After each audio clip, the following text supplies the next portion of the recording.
Hello, I'm Dr. Chris Walton. Now in this video, I'm going to explain to you the most mind-boggling study that shows that our mind changes physical matter. And I can almost guarantee that you're not going to believe this happened. Let's get to it.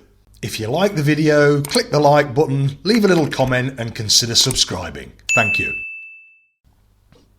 Okay, so the experiment I want to explain to you was done by a man called Professor William Tiller from Stanford University. And Professor Tiller was a long-term rigorous scientist at Stanford. He was there for over 30 years, hundreds of published papers, super bright guy. He passed away 2 years ago in 2022 at the age of 92. He had a good life, a good long life. But he was also a very spiritual man, very interested in consciousness and quantum and how it all works and can mind affect matter, and did lots of experiments. He actually did 4 experiments which he titled the 4 experiments that will change the world. And they will. And what I want to do today is highlight the first one, what happened, what he did. Because it's mind-boggling, like literally mind-boggling. If this doesn't boggle your mind, I don't think you're a human being. So this is what he did. He created something called an IIED, an intention imprinted electronic device, IIED. And it's something like this, a simple black little box. It's a plastic box with an electrical circuit in it. That's all it is. A literal wire electrical circuit in a plastic box, and that's it.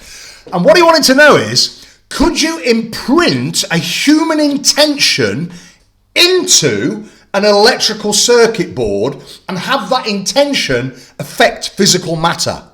Now, the intention was to change the solution, was to change the pH of a solution by 1 point.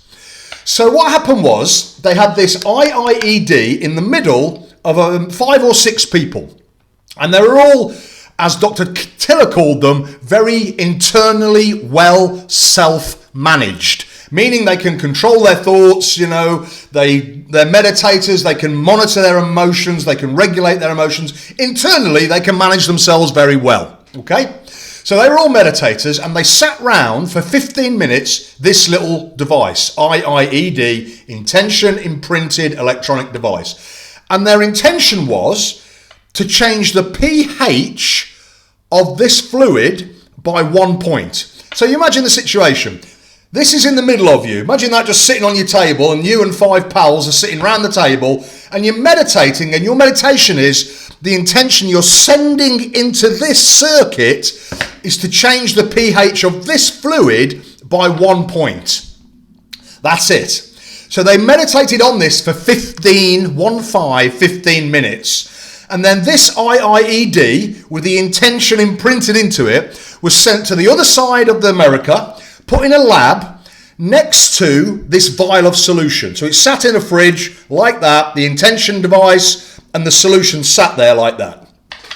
They then had a control device. So the same IIED, there's no intention imprinted into it. That was sent off to the lab, set in a different fridge next to some solution. So that's the control. So what happened? Within 3 weeks, the device that had the intention imprinted on it indeed changed the pH of that solution by 1 point. The IIED that didn't have the intention in it, the control, nothing happened to the solution, nothing. So, first of all, you've got to wrap your head around that in and of itself. A human intention was almost like meditated in to an electrical circuit, then that was sent to the other side of the States, put next to a vial of solution, and within 3 weeks, somehow that intention got into that fluid and changed the pH of that fluid by 1 point. Now, if that don't blow your mind, I'm not sure you got a heartbeat. I mean, that is staggering if you think about it. Mind-boggling. You're putting your thoughts into an electrical circuit, and somehow that's actually then changing physical matter. And this is the whole point of Dr. Tiller's experiments and why he calls it the 4 experiments that will change the world.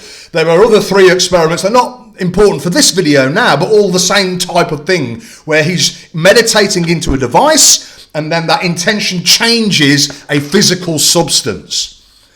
Now, to me, I don't know whether it's me, but that blows my mind. That is absolutely amazing. And in fact, what Dr. Tiller, Professor Tiller, proved is that exactly that, is that our mind, our intentions, our consciousness does change physical matter. And that's been like an unwritten rule in science for 200, 300, 400 years, that we cannot change physical matter with consciousness and mind. It's like an underlying assumption in science from hundreds of years ago. And Professor Tiller completely blew that out of the water and said, no, that is not true, and these are the experiments that show it. Now, again, what's so important about this is Professor Tiller was a rigorous scientist, 30 plus years at Stanford, hundreds and hundreds of published papers. He wasn't like a little fly-by-night guy that's just trying little bits and pieces in his, on his own. This is a really serious scientist who knows what he's doing. Now, like any other good scientist, to prove that that's actually real, it needs to be replicated. And so 8 other universities did exactly the same experiment and got exactly the same results. So it was replicable. It's real. It's a real thing. And also what Dr. Tiller found is, as he did more of these experiments, the time frame between when the intention actually changed the physical substance of the water got quicker. It's sped up. So it's almost like you've done this once, so there's a template in the energy field of the instructions of what to do.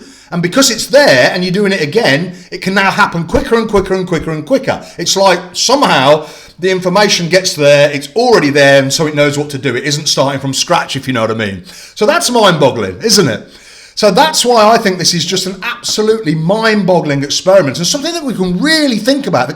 Our mind changes physical matter. That's a real thing. And of course, we don't hear this at school or in the sciences or mainstream media because, hey, that gives us a lot of power. You realize how much power a human being is. But all of us can do that.